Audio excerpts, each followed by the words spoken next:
Hi everyone, welcome to another episode of RawRadiantHealth.com, and I'm Natasha St. Michael, and thank you so much for joining me.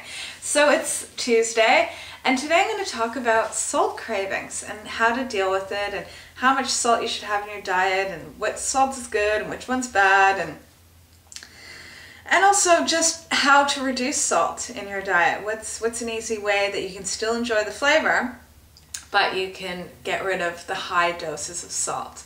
So the main thing is we actually need sodium, okay? Your body does need sodium. It doesn't need a crazy amount of sodium, but it needs it. This is what builds your bones. It's important for moving things through your body. It's important for your blood, everything, okay? Sodium is a mineral that you need. But a lot of times people confuse that with table salt, and pretty much table salt is very bad for you. Table salt's kind of like the cousin to refined sugar. Table salt is a refined salt, and it's made up of sodium and chloride, okay? And it's been stripped of any minerals and anything, okay? All it is majority of it is sodium and chloride. A lot of times there's aluminum added into it in order to help bond the sodium and the chloride. And as we know, aluminum is connected with Alzheimer's and other neurological problems, okay? So you don't want to be going near aluminum, nothing that has aluminum. And sometimes too, salt actually has sugar added into it as well, right? There's sugar in everything that's refined, okay? Including your salt, it has traces of sugar, okay? So already that's enough to know that, like, this might not be so good for me. And especially when you compare it to something like Celtic sea salt, right? Table salt is inorganic, and it's made up of bonding sodium and chloride, whereas Celtic sea salt, it's just made up of sodium, and it's got 82 minerals in it.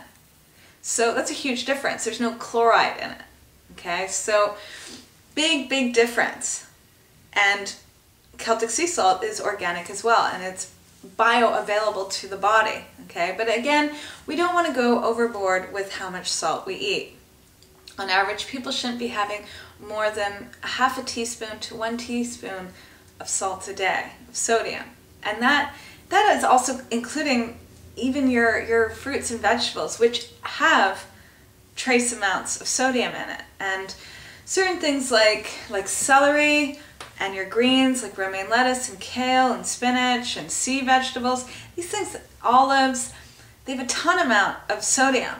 So you can get the proper amount of sodium your body needs and your bones need just from the vegetables you eat, you know, without having to add in all this extra salt, okay? So that's something to consider, that it is naturally occurring in vegetables and even in some fruits as well. I mean, very little amount in the fruits, but there is some sodium in it. And the main thing is that most people are getting way too much salt in their diet because they have no clue how much is like pumped into all the processed food they eat and all, you know, in everything. You know, most people put salt in everything, and they're getting way more than ½ teaspoon a day. They're getting like, you know, 1/4 cup a day at least. And it can be really bad for your health, very bad for your blood pressure, and, you know, just not good, not good. And especially when it's in the form of table salt. So, and how you know if you're just starting to get way too much salt in your diet is you can tell by how much water you're retaining, right? You know, people that are puffy eyes and puffy face and puffy hands and puffy wrists and ankles. You know, when you're retaining water and you're bloated, a lot of that has to do with having too much salt in your system. And what it does is that it's too toxic on the body to have that much salt, that your body holds on to water and starts pulling water into the cells to dilute the salt out of your cells, that it's just too much of a load. And so that's why when people are retaining water, it's because they have a high level of sodium in their system, and their body is diluting it and wanting to get rid of it.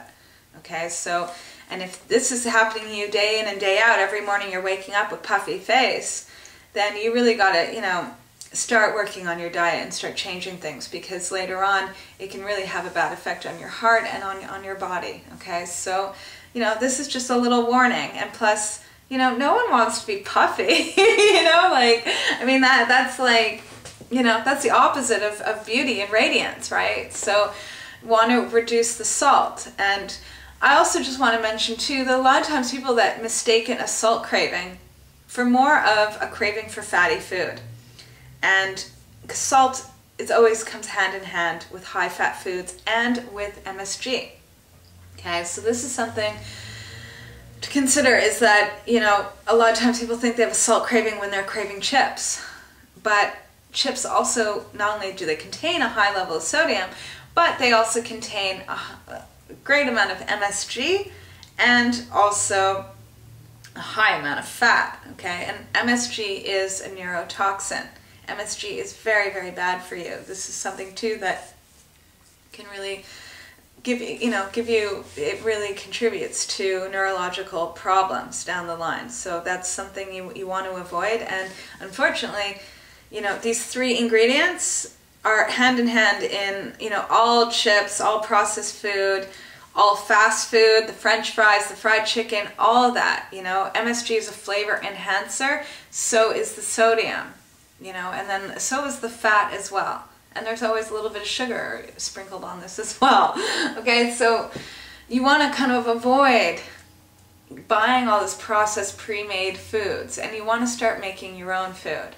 Okay, so that you can monitor what's going into it, and how nutritious is what you're eating. So one thing I suggest, because you only need a half a teaspoon to 1 teaspoon of sodium a day, and you might be just getting that from your vegetables alone, okay? That when you're preparing food, even if you're cooking food, whether it's raw or cooked, let's say you were to be making a soup, or you were to be making a raw dip, okay? And in the recipe it calls for a few tablespoons of salt, right? Or 1 tablespoon of salt, of Celtic sea salt. My suggestion is not to add it in while you're cooking or while you're blending something or while you're preparing it, but to add it in afterwards. So let's say you were cooking a soup, don't put any salt in while you're cooking it. Put it in once you serve it, and you just put a pinch in, okay? And because when you're using something like Celtic sea salt, it's a very coarse salt, and so and it has a better taste than table salt. So if you're sprinkling a little pinch on top of a soup, you're going to taste it, and it's going to enhance the soup. And a little pinch, a few granules of salt is not a big deal. And it's the same thing if you were to make a raw dip. Don't use the salt in the recipe, but just sprinkle it on what you take. If you take a few scoopfuls for your vegetables, then sprinkle it on that few scoopfuls once you're about to eat it. And you'll notice that, because I find that when you're cooking or preparing foods with salt, the flavor of it dilutes, okay? Like it dissolves into the food and you don't taste it. And so people are always adding more and more salt, and if you weren't to put anything on it and you just put it right before you eat it, it would taste the same. Another thing you can do as well is you can also dehydrate celery, and you can powder it down, or you can buy powdered celery and use that as a salt, because celery is very, very high in naturally occurring sodium, and good sodium for you, organic sodium, bioavailable sodium. So it's a great thing if you have a salt craving to use powdered celery instead, or eat celery with something, that will help it. But just remember too that, as I said before, a salt craving is usually a fat craving or, and a savory tasting craving. So if you're craving something salty, you don't necessarily need to be reaching for the chips. You can actually be making a savory seed dip, or you can be making, even if you want to make like a raw version of your chips, you make kale chips, things like that, or have a miso soup, something else, you don't necessarily have to go for the junk food, okay? So that's my little lesson today on salt. I'm wishing you guys a fabulous, fabulous day, and I'll see you tomorrow. Bye.